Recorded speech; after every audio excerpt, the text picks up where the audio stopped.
Welcome to I Am Well podcast.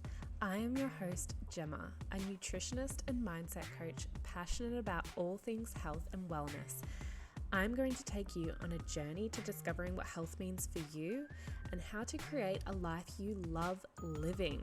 I'm on a mission to uplift those who feel overwhelmed with what it means to be healthy, reminding you, my listeners, that nutrition is only one aspect of health, and empower you to live your best life on your terms. Let's get to it.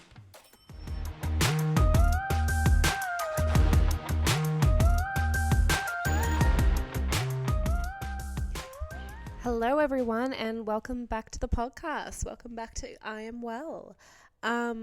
Today's episode, let me go back to the start. I have decided to start a YouTube account, and on my YouTube account, my very first video is me sharing about my endometriosis story. The reason for this is because I have found that what I have been implementing myself, from my background as a nutritionist, also from a mindset perspective as well, that these tools that I have implemented, they have worked. And I can tell because I have been tracking everything. And for the last 3 months, the last 3 times I have had my period, I have not had pain like I did before. I used to have excruciating pain. So I know this stuff works. And I just thought I am going to share my story. So first off, how I've dealt with these pains, how I have felt with, wondering if I have endo, wondering if it's something else, like the panic of, am I not strong enough? Is that why, all throughout my 20s, starting from an early age of 16, I am sharing all of that through this video that I made, and I posted it to YouTube because I just feel like that is the best access for everyone to have. And I was like, instead of creating another podcast episode today kind of surrounding this topic, because I really do want to bring this topic of endometriosis to life, I am just going to share with you the audio from that video. If you want, you can obviously watch it on YouTube, but if you're here now, you might as well listen to it. I hope that this reaches the women that it needs to. If you know anyone that has endometriosis or has painful periods, any of that sort, this is going to be for them, and this is going to really relate to them. And I promise you, I'm not trying to sell anything here. I'm not trying to promote anything. I'm literally just telling you what has worked for me and trying to reach as many women and as many people as I can out there, because I completely understand what it is like living with this, and only being diagnosed this year. So for the last 10 years, I didn't even officially know if I had it or not. I just had an inkling, I guess. I just kind of thought I did, but not being diagnosed with that and always wondering if you were just not strong enough as other women, it really screws with your mentality. So I hope you enjoyed today's episode. I hope you get a lot out of it. As I said, share it with someone if they're going through this, or if you yourself are going through this, share with the women around you. Enjoy. Hello, my name's Gemma. I'm a nutritionist and mindset coach, and I'm here today to talk about endometriosis. I'm not just here to give you advice and be like, eat this, don't eat this. I'm here to give you my own personal experience with it. So what I have found that has worked and what hasn't, and how much research I've done in this area as being a nutritionist. So to give you some context, I have always struggled with painful periods. It started about when I was around 15 years of age, around that. I had only probably had my period for about a year or 2, maybe just over a year. And we were actually going on a family trip. We were going on a holiday. Now, prior to this holiday, I had not had a period for 5 months. I didn't know why. I had moved schools and I had moved states. So when I think back on it now and from a nutritionist point of view, I would say it had to do with stress because it was a new, huge transition, huge move, huge, like everything was new. So I would say it was probably stress. In saying that, I'm like thinking now when I moved, I would have been like year 11. So I definitely think maybe I was 15, 16. Anyway, I get confused with the timeline. So yes, we were going on this family holiday and I had just seen the doctor before we left because I told the doctor I haven't had a period for 5 months. And boy, did the doctor give me the third degree. Like she made my mum go out of the room and she asked me, could you be pregnant? Now, I had not had sex at all. I was a virgin. So I said to her, I literally said, unless I'm carrying baby Jesus, there is no way that I am pregnant. Still, you got like I get it. A lot of people would lie about this. So she made me get a blood test to double check, as well as testing other things. So I know we definitely did test other things, but I was so young at the time, I could not even tell you what we tested. I'm just going to fix this up so you can see me. So yeah, I couldn't even tell you what we tested. But anyway, we got back the results. Everything seemed fine. So what'd she do? She put me on the pill. And at the time I was young. I was probably like excited to go on the pill if I'm being honest. It made me feel more of a grown up. I was like, cool, put me on the pill. Not that I'm sexually active or anything, but I don't know, just made me feel older. So I was happy to go on it. Went on the pill and then we went on this family trip. This family trip was a road trip. We stayed at a hotel before we reached the destination. And at that hotel, my period came. Now, this was the first period I had since being on this pill. And boy, was I in for a shock. It was excruciating. It was so painful.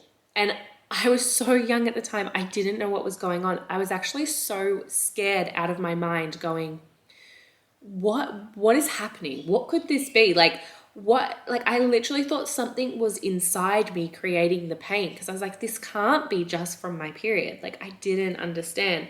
Luckily I had my mum who has had experience with this. Like she had very bad, severe pain with endometriosis as well.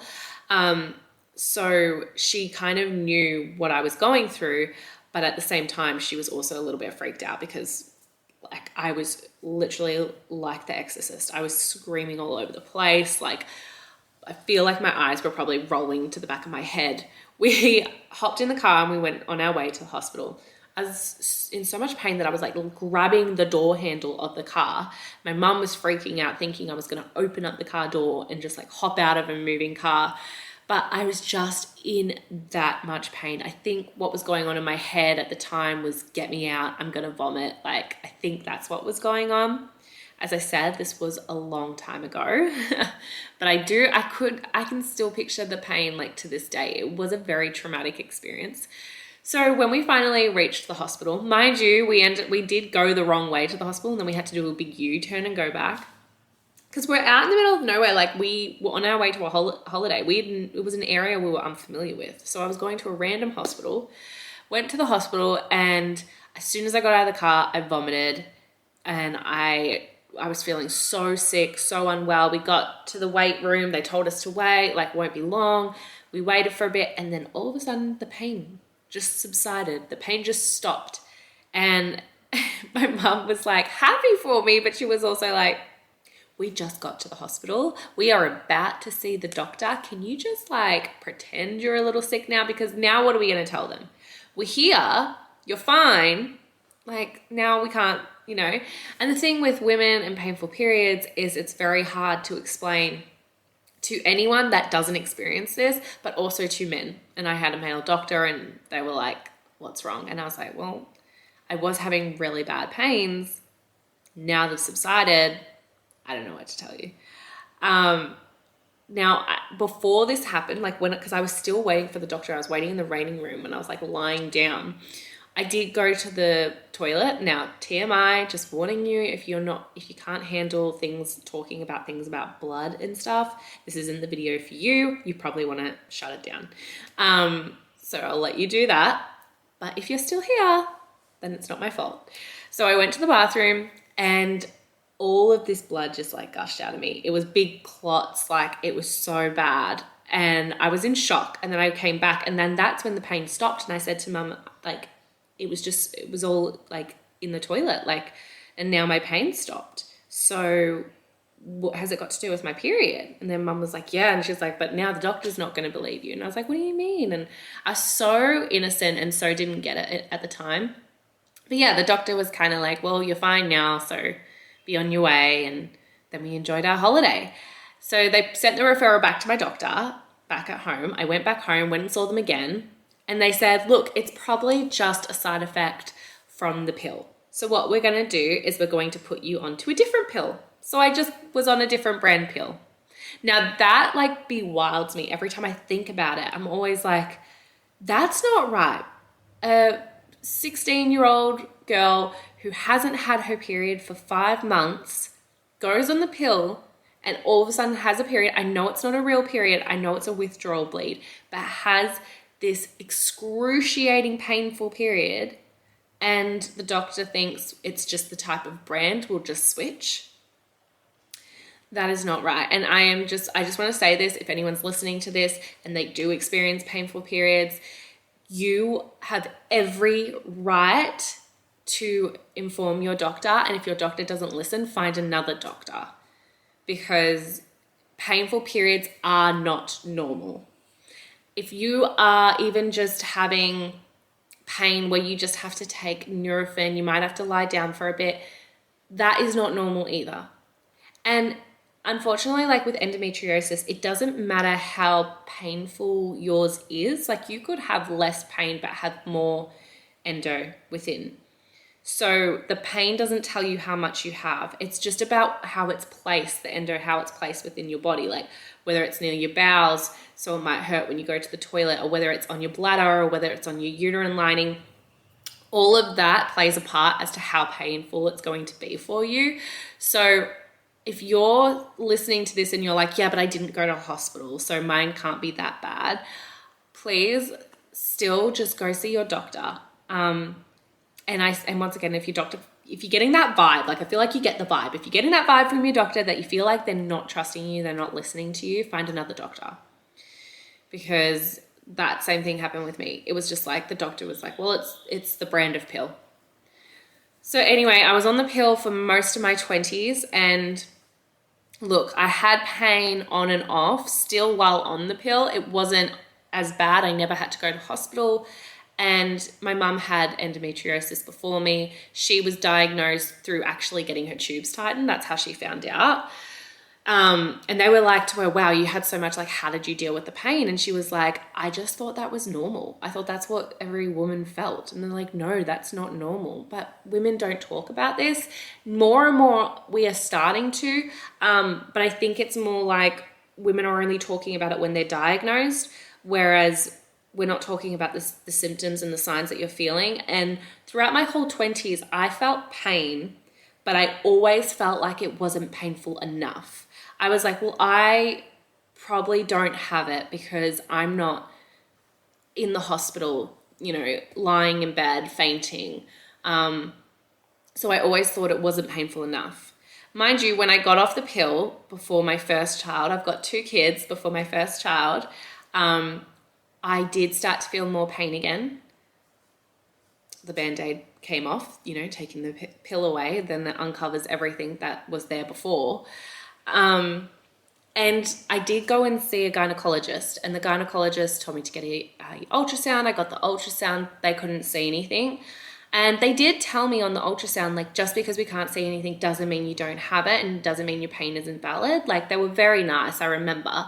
But still, at that time when I got the ultrasound and there wasn't anything there, I felt really deflated because I was like, oh my gosh, I probably don't have it. Like, and I know they said it might not turn up. So I completely feel for any women out there that are like, have ever had the ultrasound done and they're like, but there's nothing there, so maybe I don't. I'm like literally getting teary about it now because it just makes you feel like what you're feeling, you're going crazy. And maybe you don't have as high of a pain threshold. So many people said that, like, I hate when women talk about their pain threshold, you know, like I just have a really high pain threshold.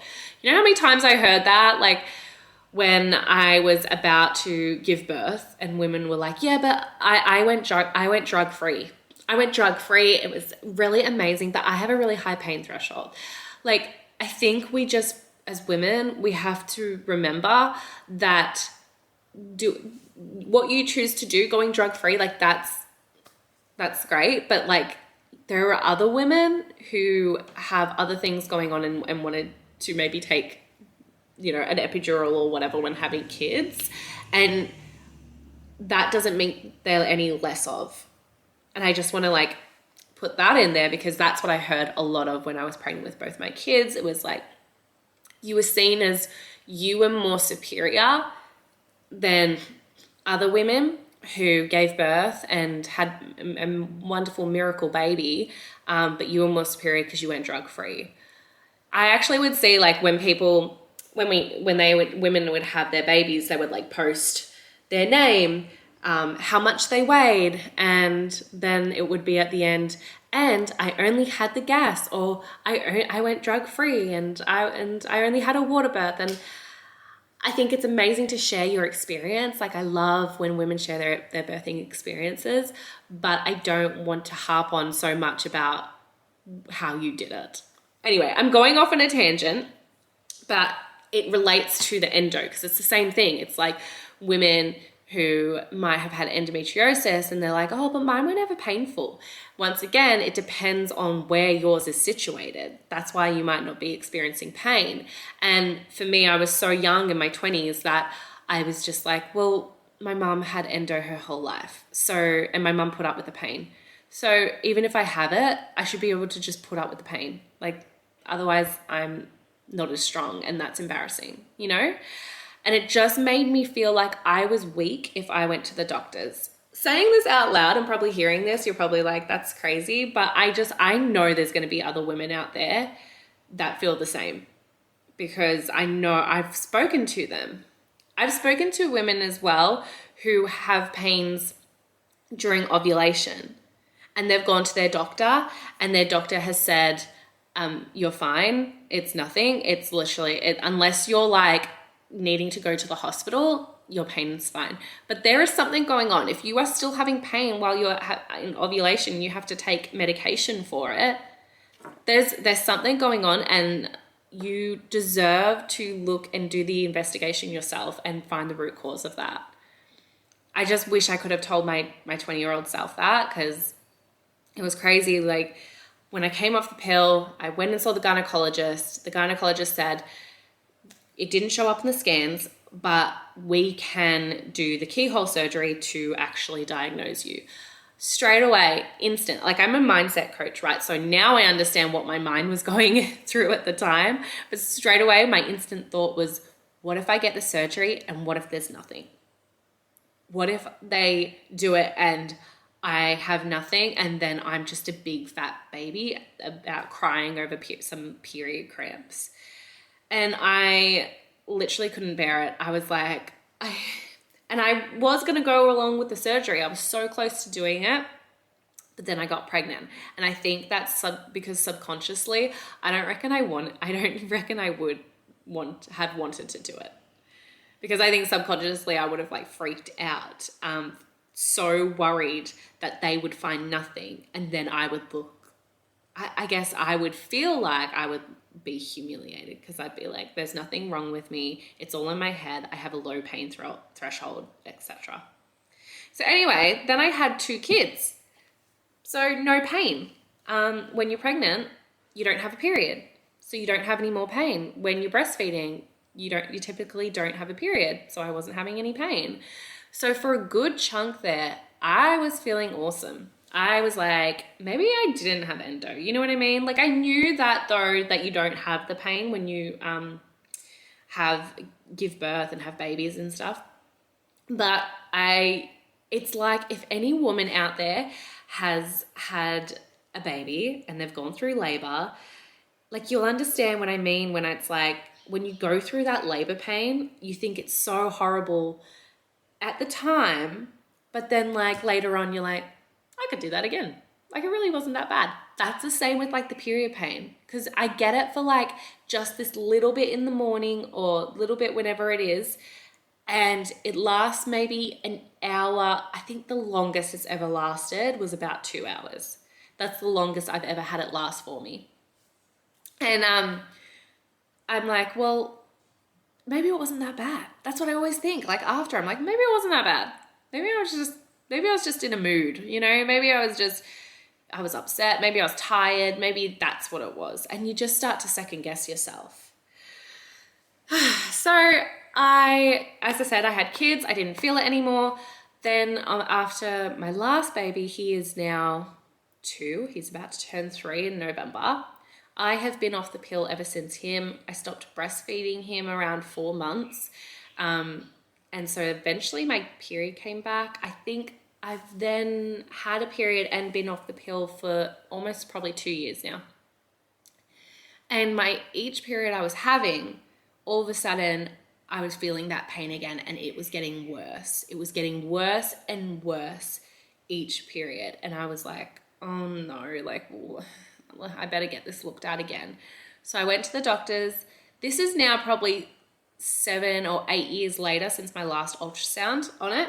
And my doctor advised me to get the ultrasound. I went and got the ultrasound, and they actually, in the ultrasound, they actually picked it up and they saw it straight away. And they said, oh my God, it's like, it was so funny. Like, I don't know if this would scare anyone else, but for me, I was so happy. Like, I'm like gonna cry happy tears. I feel like I'm starting to tear up right now. But when they saw it and they said, oh my God, that's all of that, they were showing me, they're like, that's all your endo. They're like, and it's all near my bowels. I think it's my left ovary is kind of tethered to my bowels now, and the inflammation is like so bad there that's why I was having so much pain. And I left that appointment in tears, because it just validated, after all this time, it just validated like those 10, 15 years of how I was feeling. Like, thank God, you know, like I have been driving myself crazy for so long. I remember talking to people, and I've told people, yes, but I have endometriosis. And then they'd say, oh, were you diagnosed? And I'd be like, well, no, technically they didn't see anything. So maybe I don't, but I don't like, and I just did this backstory, like, and I'd feel so embarrassed being like, here I am saying that I have it and I don't. And so it was just nice within that ultrasound appointment, even though now I need to get my shit together because I definitely have it.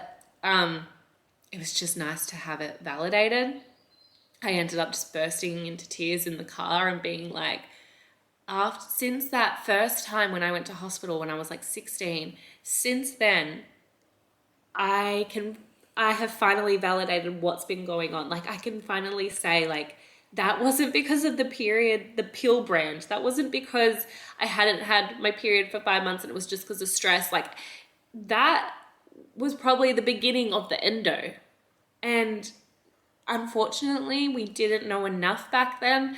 Thankfully, they've put so much more research into it nowadays. However, they've just started that. So there's still so much more to learn. Like, we typically don't know why it tends to keep coming back. But yeah, that was me officially being diagnosed. The whole ultrasound appointment, I think, went for about like an hour. They got like a doctor to come in, and the doctor like verified it, showed me and told me. And I'm just so grateful for that they did that, because I know in a lot of ultrasound appointments, they'll be like, you have to go see your doctor to get your results. But it was just really good to be told then. So then I was like, okay, I finally have been diagnosed, and I don't know why I just needed a diagnosis. Like, if anyone is out there and they're feeling these same feelings, like, why do we worry so much about, you know what it is? It's about worrying, technically, deep down, it's about worrying about what other people thought of me, whether other people thought I wasn't strong enough. But who cares what other people think? You know, like as long as my health's in check, if I did at that 25 years of age, go and get checked, and they said, like I got the surgery done and they said, no, you don't have endo, it's all clear. Well, then at least I would be like, okay, that's one thing ticked off. Now let's figure out why I've got inflammation or this pain then, because there's something else. Like, and I would have felt more confident. But the thing that I lacked at that age is I lacked confidence in myself, and I was so worried about what others would think about me. So please, like if you're going through this, I just reach out to me. Like I won't try and sell you anything or do anything. I just am like, want to be here as a sounding board, because if you're feeling alone and you're feeling like you're going crazy in this, I completely get it. And I know firsthand experience what that feels like, and your feelings are valid, and I will make sure that you feel that way. So anyway, that part of the rant over. Now we know that I'm diagnosed. So then I went back and saw my doctor, and I knew what she was going to say, because I know how it goes. I know when you have endo, they want you to go back on the pill, because then it stops you menstruating, it stops you shedding that lining, and that's going to then stop the inflammation buildup. So, however, I went back and the doctor told me if I don't go back on the pill, my pain will get worse and worse. So each period it's going to get worse. And it was like from the start of the year, it was painful. But then I got to just before my appointment, and I was literally always like, I was in bed. I couldn't get out of bed. I couldn't move. I couldn't get the kids ready for school. I was laying on the ground. I was almost about to vomit, like at the toilet bowl. I felt faint. I felt dizzy. I thought we're going to have to go to hospital, but I didn't know how to get myself there because I was the only adult home at the time. So it was very scary. And I knew that they would want me to go back on the pill, but I didn't know it's because the more periods you had, the more of a buildup you would have. So she did advise me to go see a gynecologist, which I am. I actually am going to see one today, so I'll update you on that in the next video. But she advised me to go see a gynecologist, and then she advised me to go on the pill. And I said, do I have to take the pill? And she said, no, it's your choice at the end. It's just takes away that inflammation. And I was like, okay, I'm going to do my own research. I held on to the script because, you know, just in case, I don't know, I obviously still don't fully trust myself, but I was like, I'm a nutritionist and this is what I do. And I know there's something deeper, and they don't know, no one knows a lot about this. So, and I know people are fixing this through other things, like through their diet and stuff. So I went to PubMed, I looked up some peer-reviewed journals, and I found one that was actually published end of 2023. I think it was October, November it was published. And it was about the diversity of your gut bacteria. And they were saying that the less diverse your gut bacteria is, the more likely you are to develop endometriosis or have some sort of inflammation. And so I thought, okay, I'm going to now test my gut microbes. So I got a gut microbe test, like an at-home kit. I sent it off, got it tested, came back, and it was like, it wasn't bad, but it was sitting like, if we're going like in the percentages, it was sitting around like maybe a 60%. And I was like, I want to get this higher, because if there's inflammation from the endometriosis, and then there's inflammation from my gut because my gut diverse bacteria isn't diverse enough, then that's a double whammy of inflammation, right? So I was like, I'm going to optimize my gut as much as possible so that I can reduce the amount of inflammation that's inside, so then it's going to hurt less when I have my period. That's just my frame of thought. I also was reading books on mindset and how you can manipulate your mind into thinking like how painful it really is and stuff. So I was doing meditations as well. And I took everything into my own hands. I started off doing that autoimmune protocol diet. There is like, I know there's a few like people that do this online and stuff, and they show that like how they're going in their results. The thing that it is, it's so restrictive. So you like literally don't have anything at the start. Like you literally are just having, you don't have dairy, you don't have gluten, you don't have breads, you don't have pastas, nothing like that. You can't even have certain beans, you can't have certain vegetables, like you can't have tomatoes or like nightshade vegetables. You can't, like there's so, it's very particular. You can't have some nuts, like you can't have cocoa or anything like that. It's so strict. And I was like, yeah, I'm going to do this, because you only have to do it for like 3 to 6 weeks. And I was like, I think 6 weeks is better, but you can do it for 3. And I was like, I'm going to do this. And then what happens is you slowly introduce the foods to see if you're like intolerant to it or not, or if you have a reaction. And I got through the first week and I was like, this is insane. Like I'm a mother of 2. We lead busy lives here. Like my husband's busy, I'm busy. I was like, this is so hard. How? And I thought if I can do this, then I can help my clients get through this. And I was like, how am I going to teach my clients this if I can barely do it? Like it's so hard. And I feel like you need a particular lifestyle if you're going to do it. Like if you're on your own, I mean, anyone can do anything. If I really wanted to, I could, I guess. But if it's so much easier, I guess, if you're on your own, no kids, and you just have to focus on you to maybe implement that lifestyle. But it was really hard when you're busy and you've got kids and you've got your husband and a family, and like you're like, it was just too hard. And I thought there's got to be a better way. Now, I forgot I'm also a fasting coach. So I have learned through my mentor, Dr. Mindy Pelz, and I absolutely love her teachings. I highly recommend, if anyone, look her up. She teaches how to fast properly to your menstrual cycle, and it's changed my life, and I'll tell you why. But she explains the different types of fasts that you can do, the different length fasts. One of them is a 24-hour gut reset fast, and I had heard of it before, but I literally just like completely out of my mind. I completely forgot that you can do this. And what a 24-hour gut reset fast is doing is when you haven't had food for 24 hours, your gut then starts to produce stem cells into the gut, and these stem cells repair the lining.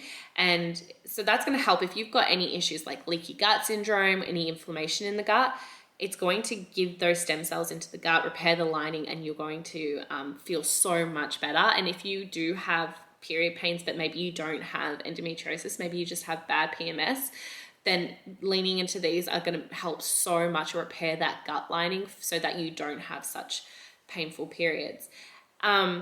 So I thought, oh, I could just do this. I don't have to do 6 weeks of the AIP diet. I could literally lean into a 24-hour fast, and it's pretty much doing the same thing.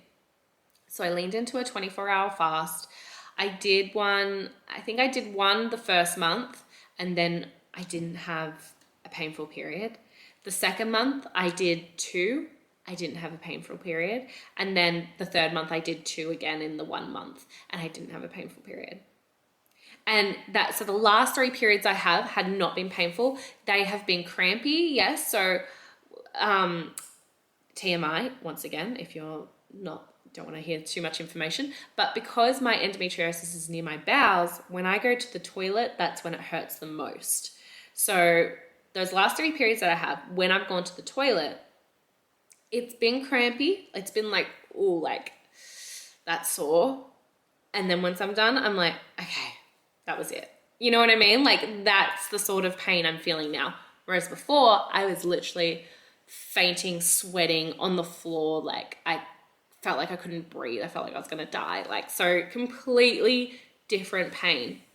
And the only thing I've changed is I've leaned into more of those 24-hour fasts, and then I've changed the way I break my fast. It's all about how you break it. So when you haven't had food for a while, you don't want to just jump back into whatever. So I broke it by including some probiotics into my gut. So I added like live bacteria that's in like fermented foods and stuff. So like yogurts, kimchi, sauerkraut, all that kind of stuff. And then I leaned into prebiotics because the prebiotics are the food for the probiotics. So they help it grow. They're going to help your guts garden, is like what I like to call it, grow and feel amazing. And then I added polyphenols. And polyphenols, they're natural compounds from like plants. So they help repair plants' microbiome. And they're doing the same thing to our gut. The polyphenols help repair the lining. Now you can find those in anything from like, that's been from like a natural plant grown. So lots of leafy greens and stuff. And that's the foods that I've been breaking it with. Have I gone dairy free? No. I do probably eat less dairy just because I'm focused more on a whole foods diet. So maybe I eat a little bit less, but I still have cheese. Like I still do. I love my feta. I love halloumi from time to time. Even just mozzarella, like I have that. So technically I haven't restricted that. Have I gone gluten-free? No, I haven't gone gluten-free. However, once again, I am focused more on a whole foods diet. So typically the amount of gluten I have is less. So you could say it's a bit of that too. But it doesn't, the point I'm making is it doesn't feel restrictive. So if you're looking for something and you're like, what can I try? I just feel like not enough people, like this is very new, this fasting lifestyle to a menstrual cycle. So there is certain ways that you should do it, and I will explain in like other videos coming up, but this works. I promise you this works. No painful periods for the last 3 months. Like that is incredible. That is incredible. It's life-changing for me. Like I don't know about anyone else listening, but it's life-changing for me. And it's all to do with just letting my body heal itself again, believing and trusting in my body that it can do it, that it doesn't need me adding things in or creating some crazy restrictive diet for 6 months. I just leaned into a 20 to 24 hour gut reset fast, and my gut, I obviously must have had inflammation in my gut for me to have so much more pain. So I don't know how it's affected the actual endo per se. Like I don't know if there's going to be less there or if it's still the same. I don't actually know, and I won't know until I get a scan and see my gynecologist. But I am seeing my gynecologist today, so I will keep you all updated with how it's all going.